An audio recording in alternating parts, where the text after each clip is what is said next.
RRB RRB जो railway का exam लेता है, आरआरबी एनटीपीसी 2025 का जो एग्जाम हुआ है उसमें पूछा हुआ है। देखिए लाजवाब प्रश्न है। अनुच्छेद 51A का जो बी है, क्लॉज बी है, किस बात पर बल देता है, ये पूछा हुआ है। तो आप बता सकते हैं किस बात पे बल देता है। स्वतंत्रता के लिए राष्ट्रीय आंदोलन को प्रेरित करने वाले उच्च आदर्श को संयोज्य रखना और उनका पालन करना, ये क्या है, आंसर हो जाएगा। क्लियर है। अगला प्रश्न, अगला प्रश्न जो है ये भी पूछा हुआ है, ठीक है, ये भी पूछा हुआ ही प्रश्न है। भारतीय संविधान का निम्नलिखित में से कौन सा अनुच्छेद राज्य को न्याय संगत और मानवीय कार्य स्थिति को सुनिश्चित करने तथा मातृत्व राहत, ठीक है, राहत के लिए प्रावधान करने का निर्देश देता है। तो ये हो जाएगा अनुच्छेद 42। और 44 क्या कहता है, समान नागरिक संहिता, संहिता समान नागरिक संहिता कहता है 44 नंबर, ठीक है। 40 पता है, पंचायत से रिलेटेड है। क्लियर है। अगला प्रश्न, अगला प्रश्न है भारतीय संविधान के किस अनुच्छेद में न्यायपालिका और कार्यपालिका को पृथक किया जाता है। जो न्यायपालिका है और कार्यपालिका है दोनों अलग अलग होते हैं, किस अनुच्छेद में, तो कह देंगे ये हो जाएगा 50-50, ठीक है। 50-50 ध्यान रखिएगा, 50-50 मतलब अलग, तो 50-50 वाला आंसर हो जाएगा आपका न्यायपालिका और कार्यपालिका को पृथककरण करना, उल्लेख करना, ठीक है। ये चीज पता होना चाहिए। क्लियर है। अगला प्रश्न, अगला प्रश्न है भारतीय संविधान के भाग भाग 8 क में 8 में निम्नलिखित में से कौन सा अनुच्छेद केंद्र शासित प्रदेशों से संबंधित है। देखिए कौन सा अनुच्छेद हो जाएगा, 339 से 341, 239 से 241 हो जाएगा कि 235 से 239 हो जाएगा। तो ये आंसर हो जाएगा आपका 235 से 239 करेक्ट हो जाएगा। अगला प्रश्न, भारतीय संविधान का निम्नलिखित में से कौन सा अनुच्छेद धन विधेयक, धन विधेयक बोले तो 110, धन विधेयक बोले तो 110, ध्यान रखिएगा। 11 धन भाई पंडित जी को मिलता है और जीरो लगा दीजिएगा 110, तो धन विधेयक 110 याद रहेगा। भारतीय संविधान की 5वीं अनुसूची के अंतर्गत निम्नलिखित में से कौन सा राज्य आता है। तो जो 5वीं अनुसूची है उसके अंतर्गत झारखंड और छत्तीसगढ़ आता है, ठीक है।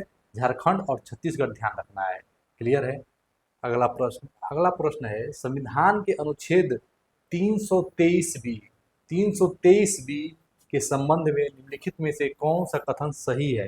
तो 323 बी, ये भी एक क्वेश्चन इंपॉर्टेंट हो गया 2025 के, है कि नहीं, नया क्वेश्चन दिख रहा है।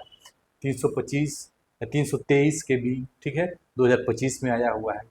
323 का बी जो है कराधान, भूमि सुधार और श्रम विवाद जैसे मामलों के लिए अधिकारों का अनुमोदित देता है। तो यहाँ पे देखिए हम लिए हुए हैं, दिख नहीं रहा होगा, इसे मानते हैं लेकिन पढ़ दे रहे हैं।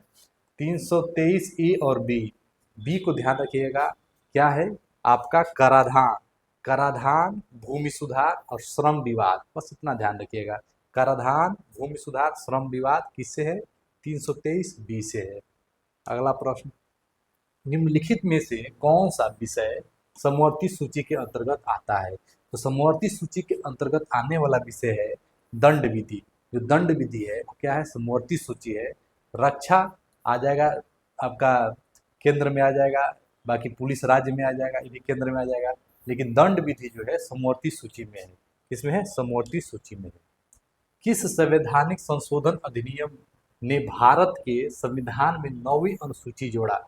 देखिए 9वीं अनुसूची जो था भूमि अधिग्रहण से संबंधित था और यह जोड़ा गया था आपका पहला संशोधन, ये पहला संशोधन, ठीक है। पहला संशोधन 1951 भूमि सुधार से था। किससे था, भूमि सुधार से था, इसको ध्यान रखना है।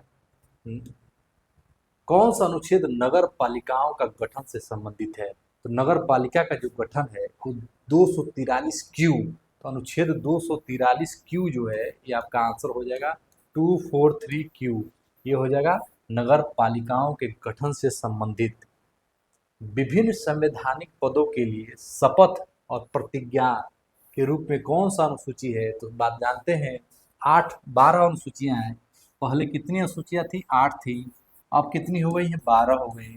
12वीं अनुसूची को याद रखेंगे। इसमें तीसरी अनुसूची है वो कहता है, क्या कहता है कि शपथ से ग्रहण, शपथ, ठीक है, सीटों का आवंटन, शपथ लेना, ठीक है, और भाषा किस में आएगा, कमेंट करके बताइएगा।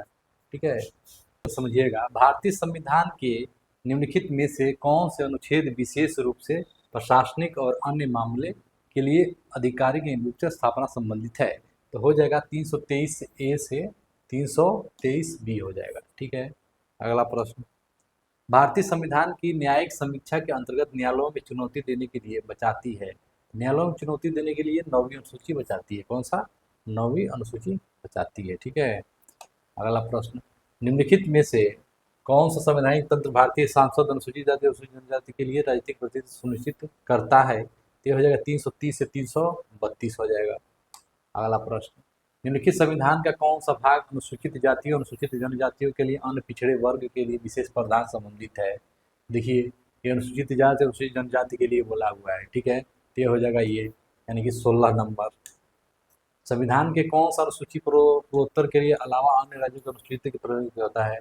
तो ये हो जाएगा आपका अन्य राज्य, पूर्वोत्तर को छोड़ के अन्य, तो 5वीं अनुसूची। कौन सा? 5वीं।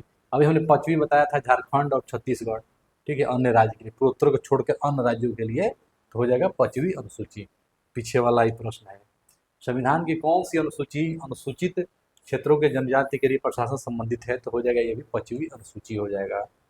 ठीक है, तो ये रहा आज का वीडियो, कैसा लगा कमेंट करिएगा। धन्यवाद।